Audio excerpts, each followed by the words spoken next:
बिस्मिल्लाहिर्रहमानिर्रहीम। अस्सलाम वालेकुम नाज़रीन मोहतरम, मैं उमर फ़ारूक हूँ और आप मेरा फ़ेसबुक और यूट्यूब चैनल उमर स्पीक्स देख रहे हैं। जनाब, अभी आईनी तरमीम को मंजूर हुए 24 घंटे का वक्त भी नहीं हुआ कि जो बहरान है वो शदीद होना शुरू हो चुका है। हालात जो हैं वो बड़े क्राइसिस की जानिब बढ़ना शुरू हो चुके हैं। तरमीम को शर का नाम दिया गया है।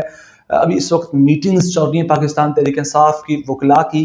कल का दिन यानी कि 22 अक्टूबर का दिन और 22 अक्टूबर रात 12 बजे से पहले आप चीज़ें देख लीजिएगा कहाँ जाने वाली हैं। तो जनाब, अगर आपने मेरे चैनल को अभी तक सब्सक्राइब नहीं किया तो रिक्वेस्ट है कि प्लीज़ चैनल को सब्सक्राइब कर लीजिए, बेल आइकन पर क्लिक करें ताकि आपको बर वक्त मेरी वीडियोज़ मिलती रहें। बड़ी पहली खबर कि जनाब, मौजूदा चीफ जस्टिस से जजेस का पैनल मांग लिया गया है, जिनमें 3 नाम दिए जाएंगे मौजूदा चीफ जस्टिस की जानिब से कौमी असम्बली के स्पीकर को और कौमी असम्बली के स्पीकर। वो 3 नाम आगे जाकर पार्लिमानी खसूसी कमेटी को फॉरवर्ड करेंगे और वो पार्लिमानी खसूसी कमेटी उन 3 नामों के अंदर से एक नाम सिलेक्ट करेगी जो कि पाकिस्तान के आने वाले अगले चीफ जस्टिस होंगे। इस सूरत हाल के अंदर अभी पार्लिमानी खसूसी कमेटी जो बहुत अहमियत इख्तियार कर गई है, उसके लिए भी 12 नाम जनाब कौमी असम्बली के स्पीकर से मांग लिए गए हैं। उस कमेटी के अंदर हर जो पार्टी है उसका कितना तनासुब होगा, उसकी तफसीलात मेरे पास मौजूद हैं।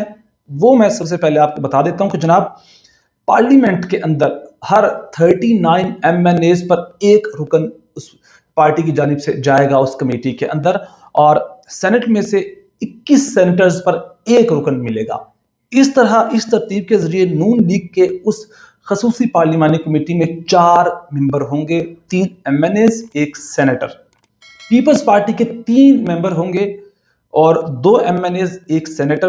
पाकिस्तान तहरीक इंसाफ के भी 3 मेंबर्स होंगे, 2 जनाब MNA और 1 सेनेटर। इसी तरह MQM के 1 MNA होगा और JUF का 1 सेनेटर होगा और एक खसूसी कोटे के तहत सीट दी जाएगी उस कमेटी के अंदर JUIF को। इस तरह 12 लोग होंगे। उन 12 में से 2/3 अक्सरियत जिसको वोट देगी उन 3 नामों में से वो चीफ जस्टिस बन जाएगा।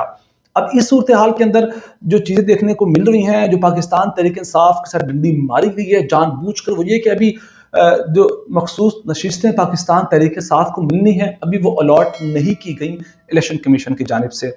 जब वो अलॉट की जाएंगी तो तनासुब बढ़ सकता है पाकिस्तान तहरीक इंसाफ का, लेकिन अभी वो नहीं अलॉट की गई। और अगर इसी सूरत हाल में इसी ये जो डंडी मार कर सीटें रखी गई हैं कौमी असम्बली के अंदर पाकिस्तान तहरीक इंसाफ की, इसी तनासुब के तहत अगर मेंबर बनते हैं कमेटी के अंदर तकरीबन 3, तो वहाँ चीफ जस्टिस पाकिस्तान तहरीक इंसाफ का अपनी मर्जी का लाना मुश्किल हो जाएगा। लेकिन एक बात बता दूं कि पाकिस्तान तहरीक इंसाफ और मौलाना जो इस वक्त हैं वो फैज़ुर रहमान साहब, वो चाहते हैं कि हमारे आने वाले चीफ जस्टिस मंसूर अली शाह हों। तो इस सूरत हाल में अगर मौलाना साहब और पाकिस्तान तहरीक इंसाफ 3 जनाब पाकिस्तान तहरीक इंसाफ के हैं, 1 सेनेटर मौलाना साहब की तरफ से एक खसूसी कमेटी का, तो 5 इस तरह बनते हैं।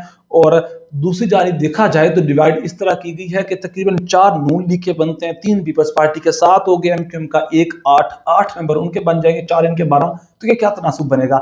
यहाँ फड्डा पड़ने वाला है। यानी कि आईनी तरमीम हुई, उस पर फड्डा, सेनेट के अंदर 2 बंदों को खरीद कर लाया गया, जोर जबरदस्ती लाया गया BNP मैंगल के, और कौमी असम्बली के अंदर 5 लोटे पाकिस्तान तहरीक इंसाफ से तोड़े गए।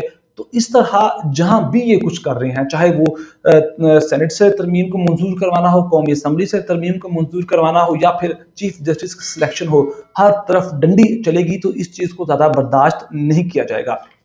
उसके बाद जनाब, एक और चीज़ मैं आपको बताना चाहता हूँ, वो ये है कि इस वक्त दुनिया भर के अंदर जो निज़ाम अदल है ना, उस निज़ाम अदल के अंदर और पाकिस्तान के निज़ाम अदल के अंदर क्या इंसाफ देखने को मिलेगा।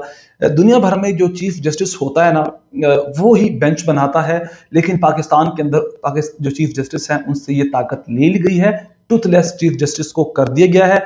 जुडिशरी का बुनियादी हक ही जनाब ख़त्म कर दिया गया है, क्योंकि अब हुकूमत जो है वो जुडिशल कमेटी बनाएगी, वही जुडिशल कमेटी सारे बेंच बनाएगी, सारे फैसले करेगी, और हाई कोर्ट के जो जजेस हैं वही जुडिशल कमेटी सेलेक्ट करेगी।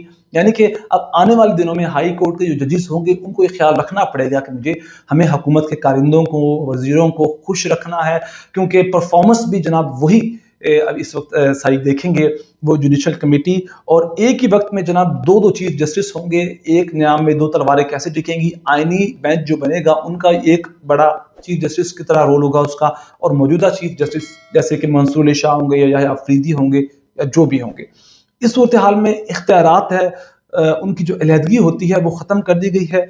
इंडिपेंडेंस ऑफ जुडिशरी उसको बुनियाद से उखाड़ दिया गया है।